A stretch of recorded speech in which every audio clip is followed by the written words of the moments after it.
Hi everyone, James here from F9 Audio and welcome to the F9 Grid Trilogy, a future retro 80s flavoured sample pack for Ableton Live 9 and 10, standard or suite. Now we are always trying to push the boundaries of modern soundware here at F9, and we are one of the few labels where we will not only provide you with the sounds, but we will show you exactly how to use them and how to create your own pro-level productions inside of your own DAW environments. And if you want to know what makes this F9 pack different from any other 80s retro product, I'll show you. 7 of these fully functioning Ableton Live projects running almost completely on the huge amount of multi-sampled and carefully produced content inside this release. No third-party plugins at all. And that's not all. This release also provides 10 startup pages preloaded with sounds and ready for instant inspiration, using the hundreds of live racks carefully programmed and curated for this release.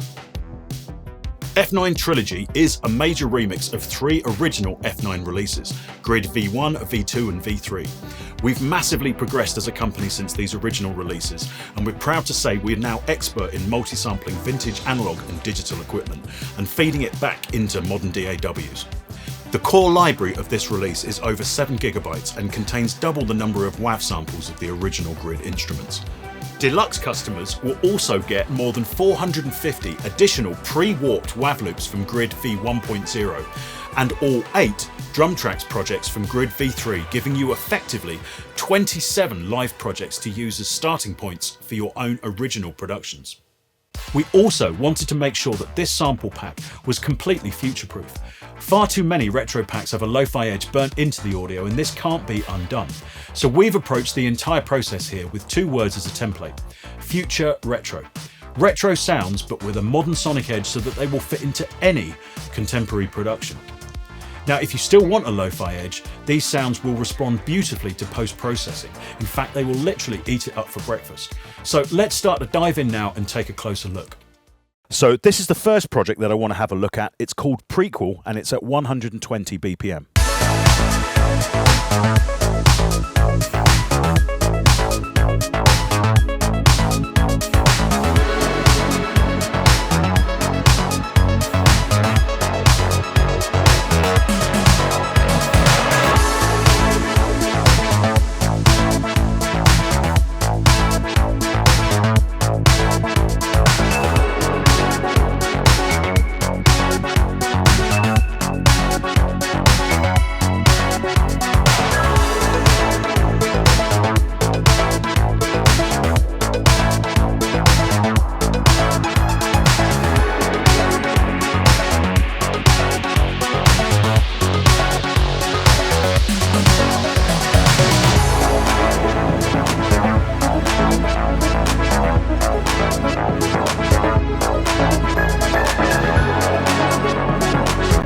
And that for me right there is a perfect example of just how powerful this pack is.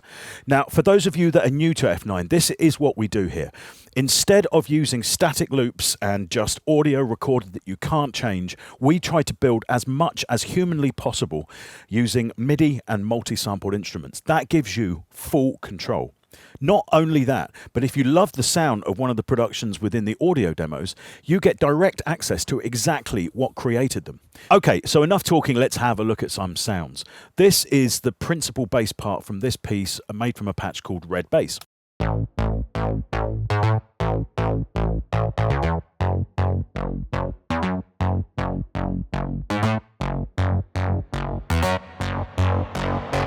So a really solid bass patch already, but it's also just on the edge of distortion to bring some of the fronts of the notes forward into the mix.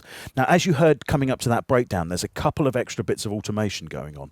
And for me, the most interesting is the FM control, the frequency modulation. Now, it's a little known fact that both Ableton simplers and samplers have a full FM circuit built into them, and that's what you're hearing here. So now let me just play a few notes on the MIDI keyboard whilst I turn that FM control up. You've also got control of the frequency modulating pitch.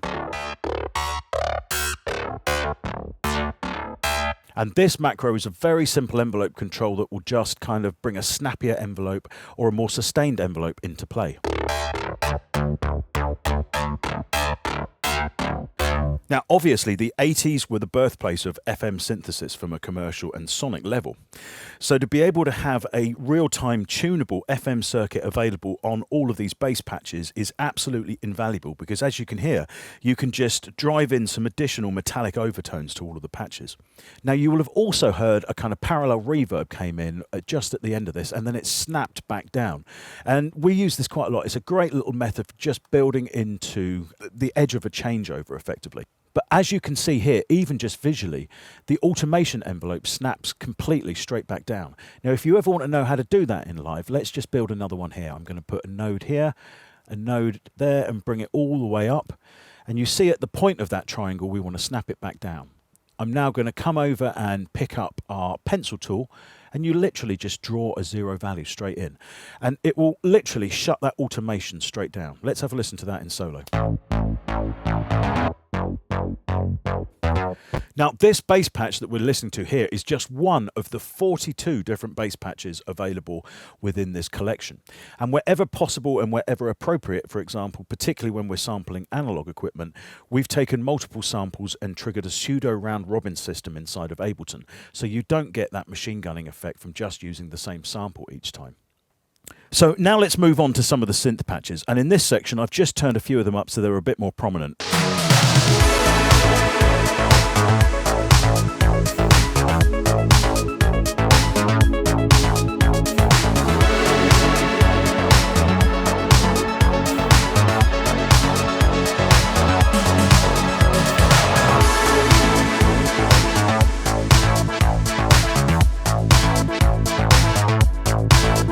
Now, for me, the way forward in production is to make sure you've got a variety of sound sources that take up different sonic signatures, have their own kind of character, but also blend together well. And that's exactly what we've been able to achieve here.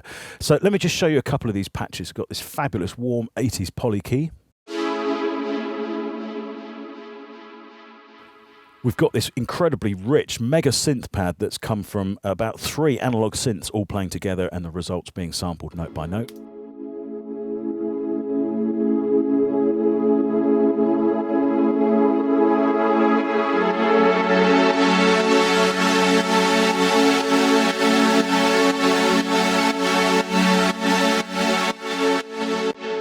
It's the 80s, so we've got to have some Juno samples. This is the Juno with a ton of modulation thrown upon it.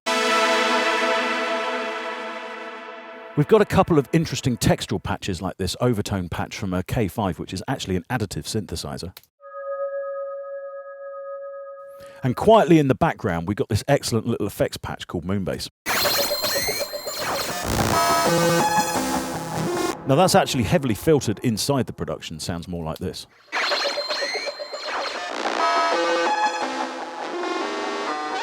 But now do you see what I mean about different sonic signatures? So on top of all that slightly ambient stuff, we've got some more staccato parts like this sequence patch that's actually sourced from the waveform.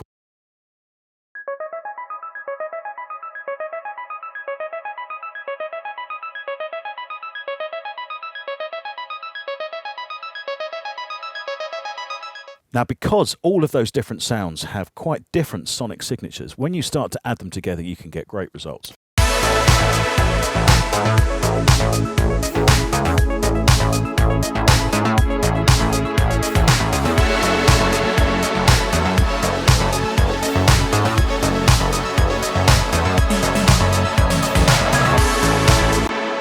One of the beauties of the DAW projects that we pioneer here at F9 is the ability for you guys at any point to just dive straight in and see exactly how we've managed to pull all of these sounds together, which EQ tricks we're using, what we're using sidechaining on, etc., etc.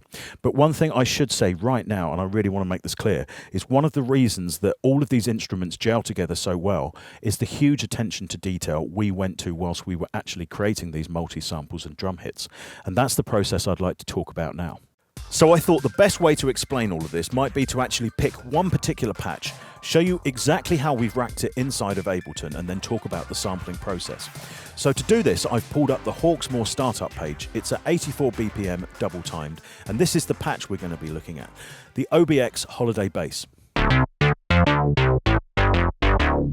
Now you can already hear it's got quite a fat analog vibe, so let's hear it against some drums.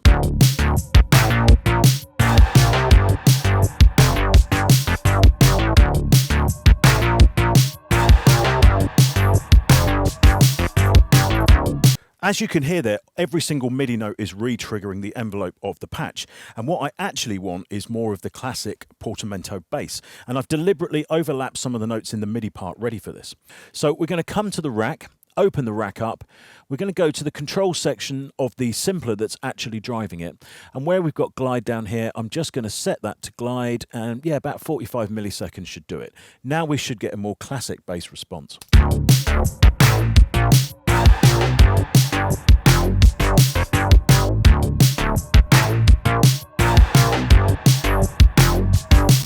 Now, as we've built these from simplers, you've still got some great basic controls that you can actually fiddle about and play with within these patches.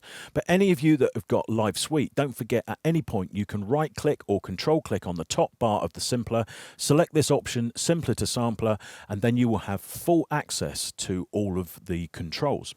So to sample this patch, we took an Oberheim OBXA and put it in unison mode. That stacks all of the voices on one particular note. But sometimes that can be too overpowering. So we opened the lid, disabled 4 of the voices, and then panned the voices that were turned on around in the stereo image using these panpot controls. Now, because all of the voice cards are made from either discrete components or CEM chips, everything's aged at slightly different rates, so you get this wonderful width between the voices. And that's what made this particular bass patch really jump out.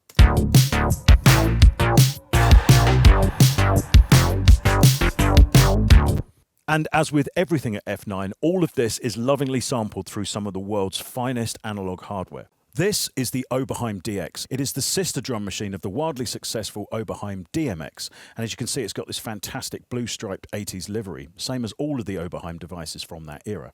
It sounds like this.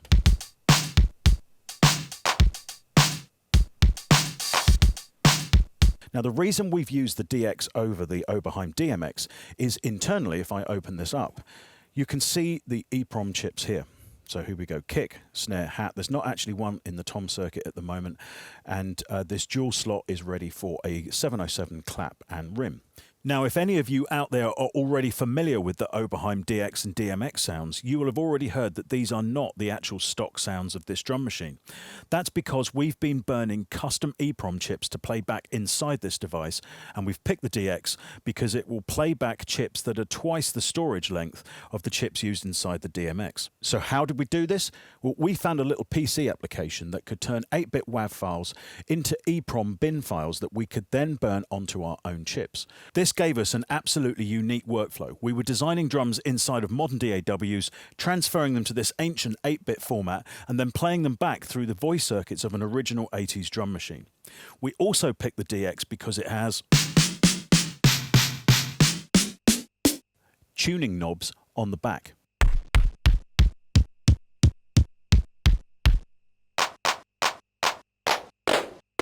So it allows us to get a fantastic range of tones out of this one box. Now, a great example of those drum sounds hard at work is on the Rubik project and its associated startup. Let's just play from one section to the other.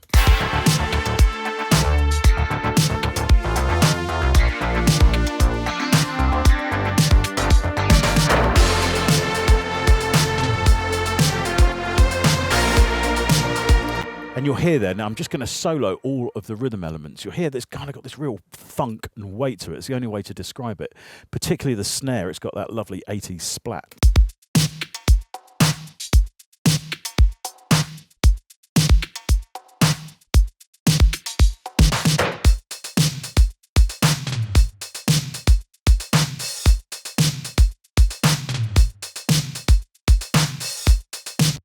Now, we've really found that the EEPROM drum menus have been an excellent addition to this package, but please remember it's only part of some of the drum sound patches available. These are all the drum kits.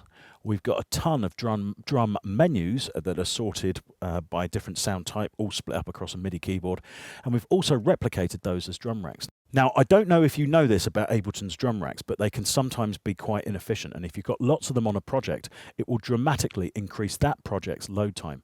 So that's why we also supply them as drum menus that are just using a single instance of Simpler. As you may have heard in this piece, there's a great little B section to that, so let's just hear some of those synths in solo.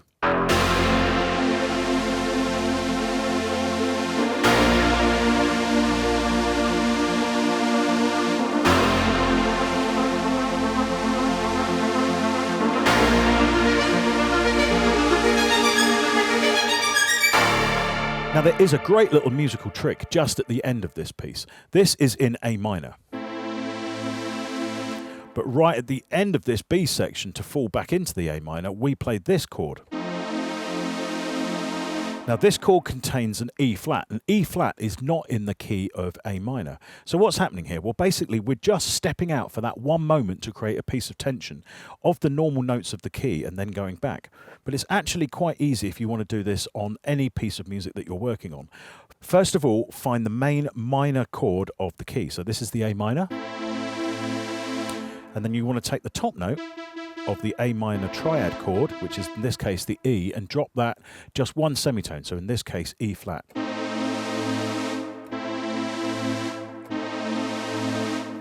Then instead of playing the A on the bass, we go 4 semitones down, 1, 2, 3, 4, and play the F in this case.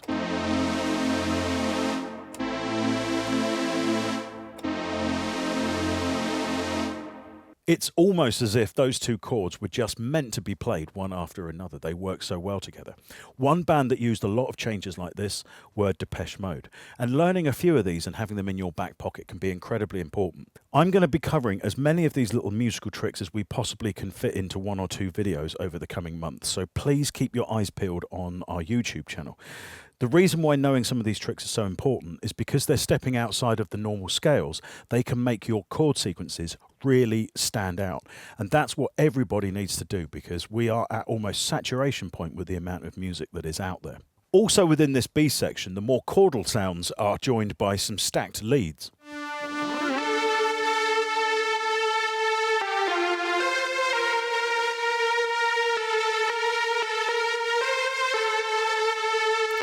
Now, I'm a keyboard player, so I actually love to play these through each time. And what can be really powerful when you're actually layering sounds like this is to play the lead line individually back into the sequencer every single time, and on a few occasions, turn the quantize off. If you're not a player, just try moving some of the starts of the notes around of the things that you're layering.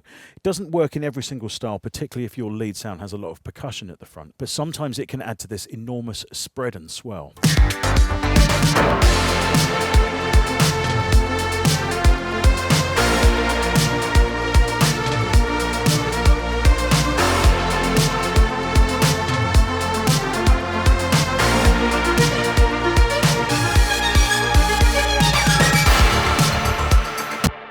As you can hear, these productions already sound incredibly punchy, using nothing more than the stock Ableton plugins, and all of our template packs don't use any third-party plugins. However, we do just add a touch more for our SoundCloud demos, and for those of you that are interested in our mastering chains, we just use 2 additional plugins for this. The first is the new compressor from Acoustica Audio called L-Ray. It's made in conjunction with one of the world's best producers, and it sounds fantastic. The only other thing was one instance of Ozone 8, and that's really just to tickle a little bit of extra EQ and get the limit on it. But most of the power from this is already coming from the productions here, and this is what's great about these packs, is you can tear down all of our processes and see how we've done things. Now also, a lot of these sounds are designed to blend well together. I've got open the Daytona Nights project, and I'm just going to play the B section.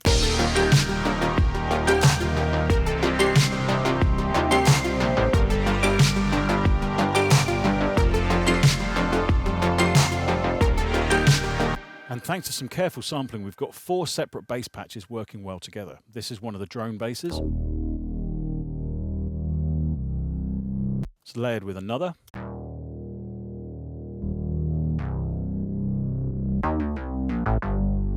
And one with a Moog growl.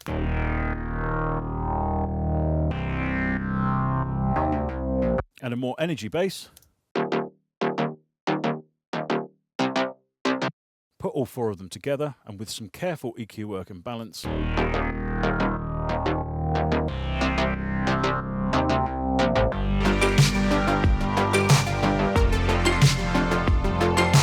they'll fit together beautifully. Whilst we're on this particular session, I just want to solo the main rhythm track.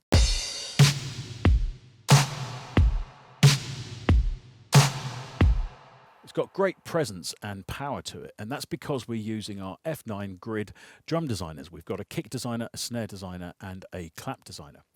This is a multi-layered approach to drum design, and the original concept came about in Grid V1.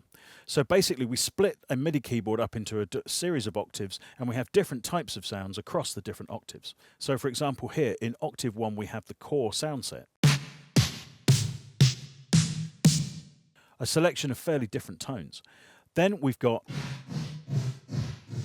an octave of non-linear reverbs that you can combine in any manner.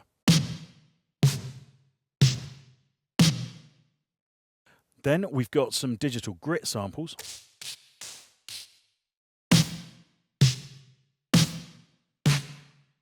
And some long reverberant samples at the top. So you can combine these in many different ways. And you can actually alter the notes that you're playing in a particular piece. For example, here you can see we're triggering 2 different reverb samples. Now that can be quite powerful because it can give you a degree of movement even in just a static drum part. But when you actually start to add them together into a piece, you can really get some nice flavors.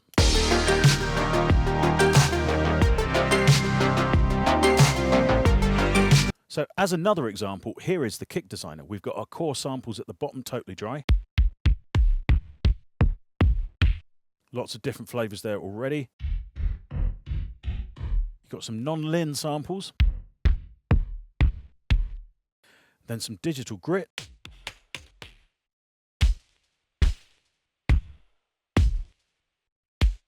Now what I love about all of this is that it kind of encourages you just to kind of hit almost random notes to see what you can actually get out of it. And in the top octave of this patch we've got some room samples. Now if we go down to the rack, you'll also see that we've got some basic controls set up on the macros. So each of the main octave sets has its own level control and its own pitch control. For example, we can take the core pitch of the kicks down. Or maybe we could increase the level of the non-linear reverb and pitch that down. So even though it's actually a fairly straightforward patch, it can be incredibly powerful in use.